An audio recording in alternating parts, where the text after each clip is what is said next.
अ, मी उपजिल्हा रुग्णालय जामनेरमधून अधिपरिचारिका बोलते. सर्वप्रथम सगळ्या महिलांना महिला दिनाच्या खूप खूप शुभेच्छा. आणि महिला म्हटलं तर कसं आपल्याला सगळं घरचं, बाहेरचं, जॉब असलं तर जॉबवरचं सगळेच कामं आपल्या मागे राहतात.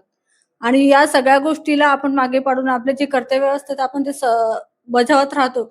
आणि आता आमचं जर झालं तर अधिपरिचारिका असल्यामुळे आम्हाला सगळं घरचं आणि बाहेरचं पण आणि छोटे मुलं असल्यामुळे घरचं आवरून आणि ड्युटीवर वेळेवर हजर राहावं लागते. ब इथं आल्यानंतर रुग्णांचं अवस्था बघूनच असं सगळं घरचं विसरून जातो काम करत असताना, की नाही आपल्या यांच्यापेक्षा बरं आहे.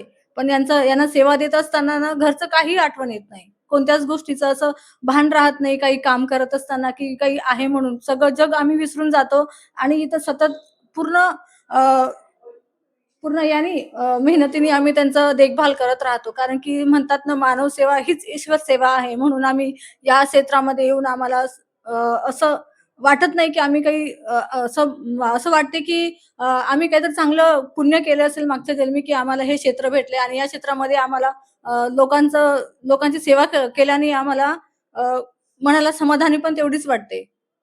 कुटुंबात लक्ष दिलं जातं का? मुलाबाळांच्या शिक्षणाकडे तुम्ही कसं लक्ष देता?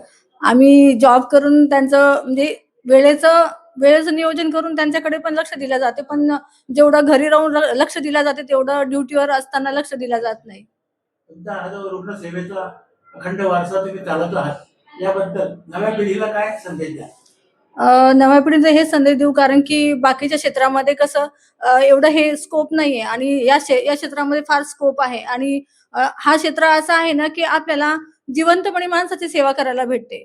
मेल्यानंतर तर कोणी पण हे विचार करते, की मी हे केलं आणि ते केलं. पण जिवंतपणे माणसाची सेवा करणं ही सगळ्यात मोठी ईश्वर सेवा आहे.